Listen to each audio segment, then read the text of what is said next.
Hi student, GIT के online class में आप लोग का स्वागत है। आज के क्लास में लोग सीखने वाले हैं एमएस एक्सेल में डिफाइन नेम ऑप्शन का उपयोग किस लिए किया जाता है। जैसा कि हमने पिछले क्लासेस में बताया था आपको, जैसे मैंने एक चार्ट बना के रखा है। फॉर एग्जाम्पल यहाँ पे हमने 1 नंबर पे हिंदी टाइप किया है, सेकंड पे इंग्लिश, थर्ड पे मैथ, फोर्थ पे साइंस, 5 पे सोशल साइंस, 6 पे कंप्यूटर। और हिंदी का जितना नंबर है मैंने नंबर टाइप कर दिया है, इंग्लिश का भी नंबर हमने टाइप कर दिया है, मैथ का भी नंबर टाइप कर दिया है, और सोशल साइंस साइंस का भी कर दिया है, सोशल साइंस का भी कर दिया है, और कंप्यूटर का भी कर दिया है। अगर इस समय हमसे कोई पूछता है कि हिंदी का टोटल नंबर हमको जोड़ के बताइए, तो होता क्या है, हम लोग नॉर्मल फॉर्मूला लगाते हैं, करते हैं इक्वल और करते हैं सम और ब्रैकेट को करते हैं ओपन, और उसके बाद से हिंदी का हाल नंबर सेलेक्ट कर लेते हैं और ब्रैकेट को कर देते हैं बंद। तो यहाँ पे हिंदी का टोटल नंबर निकल के आ जाता है, वह निकल के आया है 523। तो अगर हम सोच रहे हैं कि जो बार बार जो हम लोग यहाँ पे इक्वल कर रहे हैं, पूरा रेंज सेलेक्ट कर रहे हैं, फिर से ब्रैकेट को बंद कर रहे हैं और इंटर बटन दबाने के बाद ये टोटल वैल्यू निकल रहा है। सेम वैसे ही अगर इंग्लिश का ज्ञात करना है तो करेंगे इक्वल सम, ब्रैकेट को ओपन और नंबर, तो पूरा इंग्लिश का नंबर सेलेक्ट करना पड़ेगा, फिर से ब्रैकेट को बंद करना होगा, इंटर बटन दबाएंगे, इंग्लिश का नंबर टोटल निकल के चला आया।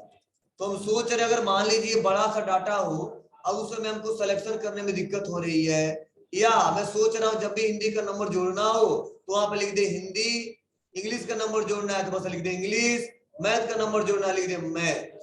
तो अगर तुम सोच रहे हो किसी वैल्यू को डिफाइन करके एक नाम दे दे, तो उस कंडीशन में इस्तेमाल करते हैं डिफाइन नेम का।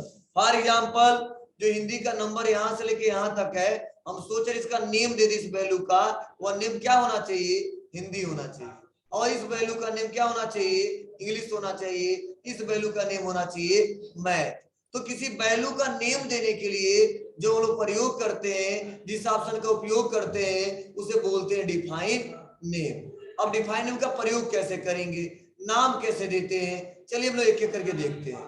अगर नाम को हमको देना है, इसके लिए सबसे पहले उस डाटा को हमको सेलेक्ट करना पड़ता है जिस डाटा का हमको नेम देना होता है।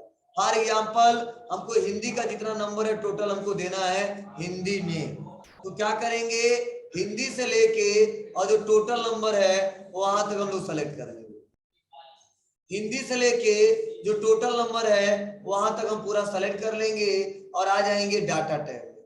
और डाटा टैब में यहीं पे एक ऑप्शन आता है, डाटा टैब में फार्मूला टैब में, और फार्मूला टैब में आने के बाद से यहाँ पे एक ऑप्शन आता है डिफाइन नेम। मीन्स हिंदी से लेके और पूरा नंबर हमने सेलेक्ट किया और उसके बाद से हमने किया डिफाइन नेम पे क्लिक। अब जैसे डिफाइन नेम पे क्लिक करेंगे तो यहाँ पे कुछ ऐसा इंटरफेस आ जाएगा हमारे सामने। पहला है नेम, उसके बाद स्कोप, उसके बाद से कमेंट। तो नेम में उस वैल्यू का हम वो नेम देंगे जिसके रिले हम सर्च करना चाहते हैं। फॉर एग्जांपल हमको हिंदी का वैल्यू हिंदी के नाम से सर्च करना है तो हिंदी दे देंगे। हिंदी का वैल्यू अगर किसी दूसरे नाम से सर्च करना है तो वह नाम देते हैं। तो बाय डिफॉल्ट जो नाम आता है उसमें कुछ करते नहीं है। हाँ, स्कोप में वर्कबुक दिखाई दे रहा है, कमेंट हमको कुछ देना नहीं है। और अगला है रिफर टू, मतलब वो कौन सा रेफरेंस है जिस रेफरेंस का आप नाम दिए हो, तो हमने रेफरेंस पहले से सेलेक्ट किया है, कुछ करना नहीं है, हम कर देंगे ओके। अब ओके करने से फायदा क्या होगा, अब जैसे हम ओके करते हैं और आ जाते हैं इक्वल, और इक्वल करके हम कर देते हैं सम, और सम करने बाद जैसे हम लोग ब्रैकेट को ओपन करते थे और ऐसे पूरा रेंज सेलेक्ट करते थे और ब्रैकेट को बंद करके इंटर बटन दबाते हैं और निकल के वैल्यू आता था, इस बार हमको ऐसा नहीं करना पड़ेगा। करेंगे क्या, बस करेंगे इक्वल और यहाँ कर देंगे सम, ब्रैकेट को ओपन और नंबर, ध्यान दीजिएगा नंबर, तो नंबर में कुछ नहीं करेंगे, लिख देंगे हिंदी, ब्रैकेट को बंद और इंटर, आ गया 523। अब फायदा क्या होता है, कई लोग परेशान हुए सर क्या मतलब है, हम सेलेक्ट ना किए लेकिन लिखना तो पड़ा। हाँ ध्यान दीजिए, अगर मान लीजिए हिंदी का नंबर यहाँ पे है और हम सपोज यहाँ पे सर्च करना चाहते हैं, यहाँ पे खोजना चाहते हैं, बगल में यहाँ पे, तो भी वो काम करेगा। इक्वल सम ब्रैकेट को ओपन और लिख देंगे हिंदी, और जैसे हिंदी करेंगे वो पूरा वैल्यू सेलेक्ट हो गया होगा। एंटर बटन दबाएंगे तो यहाँ पे निकल के आ जाएगा। मीन्स होता क्या है, बार बार सिलेक्शन से हमको बचना पड़ता है, और बार बार सिलेक्शन नहीं करना चाहते हो तो उसके लिए डिफाइन नेम करो, और डिफाइन नेम से उस वैल्यू का एक नाम दे दो। नाम देने से फायदा क्या होगा कि जब भी उस फार्मूले में उस नाम को अप्लाई करोगे तो उस नेम में जितने वैल्यू होंगे वो सारे के सारे अप्लाई हो जाएंगे। फॉर एग्जांपल हमको जोड़ना नहीं है, मैक्सिमम निकालना है, तो करेंगे क्या, इक्वल मैक्स ब्रैकेट को ओपन और कर देंगे बस हिंदी, ब्रैकेट को बंद और इंटर, आ गया 93। मीन्स मतलब क्या है ना, बार बार हमको वैल्यू सेलेक्ट नहीं करना पड़ रहा है, बार बार वैल्यू सेलेक्ट नहीं करना पड़ रहा है, उसका हम नाम दे दे रहे हैं और नाम से देखो मैक्सिमम बता दिया। चलो हम मिनिमम निकालना चाहते हैं, करेंगे इक्वल मीन और ब्रैकेट को ओपन और लिख देंगे हिंदी, ब्रैकेट को बंद और इंटर, 43। क्लियर है इतना? क्या क्या मैं कर रहा हूं, कैसे कर रहा हूं? अगर सपोज हम चाह रहे हैं जैसे हिंदी का हमने नेम दिया है सेम वैसे इंग्लिश का भी नेम दे दें, तो उसके लिए करेंगे क्या, इंग्लिश वाले पूरे डाटा को सेलेक्ट करेंगे और आ जाएंगे डिफाइन नेम पे, और डिफाइन नेम पे क्लिक करने के बाद से फिर तो वहां पे नेम आ गया इंग्लिश, कुछ नहीं करना, कर देंगे ओके। अब हमको इंग्लिश का नंबर जोड़ना है, करेंगे इक्वल सम ब्रैकेट ओपन और लिख देंगे इंग्लिश, ब्रैकेट बंद और इंटर।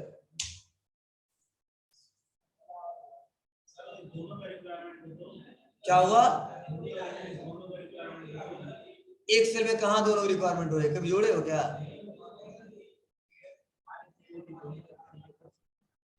तो कामा लगा दीजिए, इक्वल सम हिंदी कामा इंग्लिश,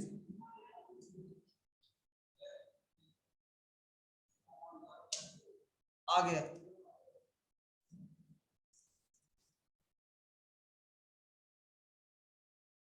समझ बात है आपको, ये काम कैसे कर रहा है, बहुत ही इंपॉर्टेंट है और इसका इस्तेमाल बहुत ज्यादा किया जाता है।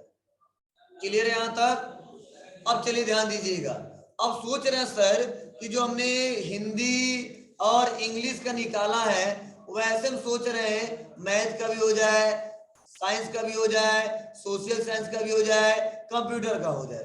तो अगर मान लो कोई एक हेडिंग हो तो बार बार हम कर सकते हैं, लेकिन एक से जब ज्यादा हो, जैसे मान लो हिंदी का हमने कर दिया है, इंग्लिश का कर दिया है, सेम हमको मैथ का भी करना है, साइंस का भी करना है, सोशल साइंस का भी करना है, कंप्यूटर का भी करना है, तो हम सोच रहे कोई ऐसा तरीका हो कि एक बार में हम अप्लाई कर दें।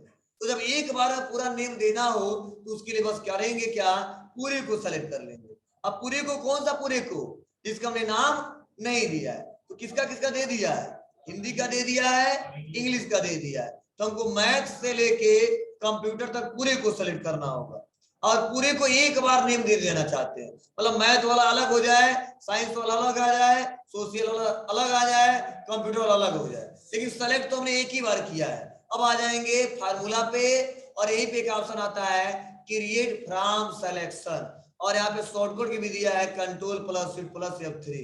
तो अभी मैं लिखवा दूंगा आपको, पहले ध्यान दीजिएगा, मैंने 4 हेडिंग एक बार सेलेक्ट किया है, जैसे डिफाइन नेम से एक एक करके नेम दे रहे थे, हम क्रिएट फ्रॉम सिलेक्शन से एक बार में 4 हेडिंग का नेम दे सकते हैं। बस क्रिएट फ्रॉम सिलेक्शन पे क्लिक करेंगे और यहाँ पे ऑप्शन आएगा टॉप रो, जी टॉप रो का हेडिंग ही हमारा नेम है, हमने कर दिया ओके, हो गया। आपको सर कैसे हुआ, और आप बता दीजिए, दिखा दीजिए रियल में हुआ है कि नहीं हुआ है, चलिए चेक करके देख लेते हैं।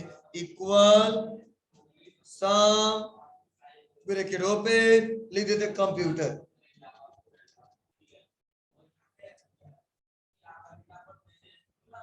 क्लियर है? इंटर बटन दबाएंगे, निकल के चला। अब सोच रहे हो सर अभी तक हम डिफाइन नेम कितना दिए हैं, कितने वैल्यू का हमने नेम दिया है, और एक बार में चेक करना चाहते हैं, तो अगर एक बार में चेक करना चाहते हैं तो यहीं पे एक ऑप्शन है use in formula. Use in formula से आप चेक कर सकते हो कि अभी तक आपने कितना डिफाइन नेम दिया है। जैसे हम यूज इन फार्मूले पे आएंगे, यहाँ पे देखिए आ गया computer, English, Hindi, math, science और सोशल साइंस। मीन्स मतलब क्या है, अभी तक जितना हमने इस सीट में डिफाइन नेम दिया है, अगर एक बार में चेक करना चाहते हो कि कितना हमने डिफाइन नेम दिया है या कितना डिफाइन नेम फार्मूले का इस्तेमाल किए हैं, तो आप चेक कर सकते हैं यूज इन फार्मूला के साथ। क्लियर है?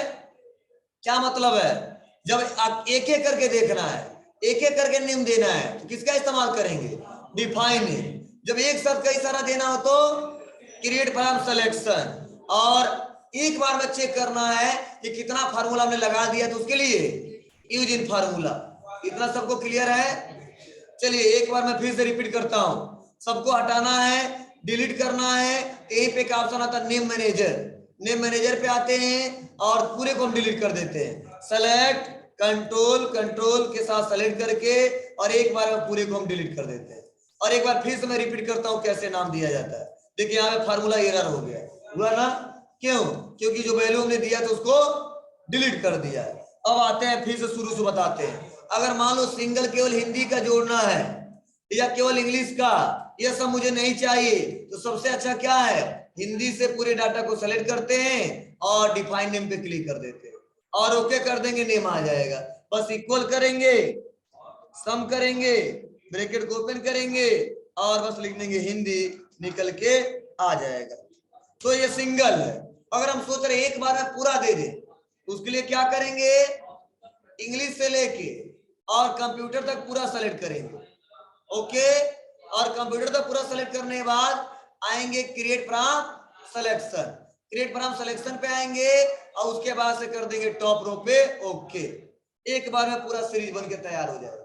अब देखिए अगर चेक करना चाहते हैं कितना अप्लाई किए हैं, यूज इन फार्मूला पे आएंगे, computer, English, Hindi, math, social science सारा आ गया। लेकिन अगर हम सोच रहे हैं इसमें कुछ डिलीट करें, तो हम यहाँ पे नेम मैनेजर पे क्लिक करेंगे और नेम मैनेजर पे आने के बाद से यहाँ से नया बनाया जा सकता है, यहाँ से एडिट भी किया जा सकता है और यहाँ से डिलीट भी किया जा सकता है। सपोज हमको एडिट करना है, एडिट पे क्लिक करके और यहाँ पे एडिट कर सकते हैं। ठीक है, अगर हम सोच रहे हैं इंग्लिश को डिलीट कर देना है, इंग्लिश को क्लिक करके डिलीट कर सकते हैं। आपके ऊपर है। नेम मैनेजर का मतलब एक प्रकार का वो जो हमने डिफाइन नेम दिया है, यहाँ से उसको मैनेज किया जा सकता है, मतलब नया बनाया जा सकता है, उसमें कुछ एडिट किया जा सकता है और रिक्वायरमेंट के ऊपर डिलीट भी किया जा सकता है। फॉर एग्जांपल हम यहाँ से बताते हैं कैसे नया बनाया जाता है। सपोज हमने क्या कर दिया, इतना हमने वैल्यू दे दिया यहाँ पे,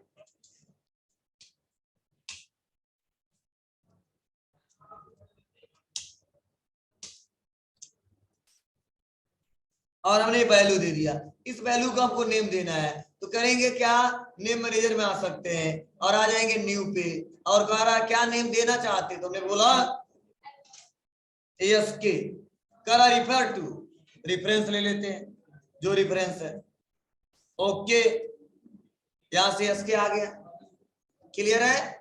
नया ऐड भी किया जा सकता है और डिलीट करना है तो डिलीट, और एडिट करना है तो सेलेक्ट और एडिट भी किया जा सकता है। क्लियर है? चलो अगर कोई पूछे चारों का क्या यूज है, पहला क्या बताओगे, डिफाइन नेम का मतलब क्या है जी, किसी भी वैल्यू का हम कोई नेम दे सकते हैं, ठीक है ना। और यूज इन फार्मूला जी, जितना हमने फार्मूले का इस्तेमाल किया, जितना हमने डिफाइन नेम किया सब दिखाएगा। आप क्रिएट फ्रॉम सिलेक्शन, एक बार में जितना आप एक बार में कई सारे हेडिंग का नेम देना चाहते हो वहां पे इस्तेमाल करते हैं। और नेम मैनेजर यहाँ से डिलीट भी किया जा सकता है, नया बनाया भी जा सकता है और एडिट भी किया जा सकता है। क्लियर है? बोलिए, इसमें से किसी को कोई डाउट है पूछ सकता है। चलिए फार्मूला लिख लीजिए, नेम मैनेजर के लिए होता है कंट्रोल प्लस F3 शॉर्टकट की, सभी लोग लिख ले। नेम मैनेजर के लिए शॉर्टकट की होता है कंट्रोल प्लस F3।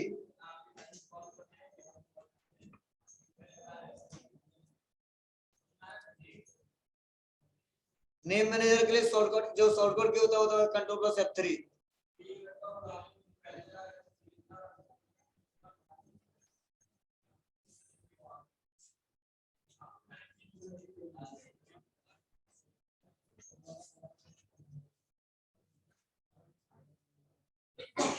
और अगर कहे क्रिएट फ्रॉम सिलेक्शन तो लिखना control plus shift plus F3, control plus shift plus F3। Create from selection के लिए control plus shift plus F3।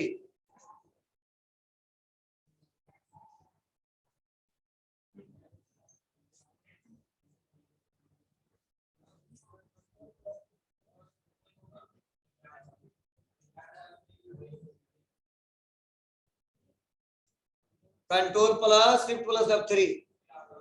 चलिए इन दोनों का यूज करके दिखा दे रहा हूं मैं। जैसे मान लो हमको नेम मैनेजर का इस्तेमाल करना है तो करेंगे क्या, कंट्रोल के साथ F3, बस नेम मैनेजर ओपन हो गया। अगर हम सोच रहे हैं क्रिएट फ्रॉम सिलेक्शन का इस्तेमाल करें तो क्या करेंगे, पूरे को सेलेक्ट करेंगे और बस कर देंगे कंट्रोल शिफ्ट F3। क्लियर है सबको कैसे मैं प्रयोग कर रहा हूं? देखो नेम मैनेजर का इस्तेमाल करना, बस कंट्रोल प्लस F3 दबा दो। अगर क्रिएट फ्रॉम सिलेक्शन का इस्तेमाल करना है तो पहले पूरा सेलेक्ट कर लो और तब दबाओ control plus shift plus F3। Clear है, बोलो। चलिए यह करके देखिए, कोई दिक्कत हो बताइए आपको। इसके लिए सबसे पहले हमको करना क्या है, अगर सपोज किसी पार्टिकुलर वैल्यू का नेम देना है तो हम लिख देते हैं 12 और 12 पे क्या किया, क्लिक किया और कर दिया हमने डिफाइन नेम पे क्लिक, और नेम तो हमने बोला GST,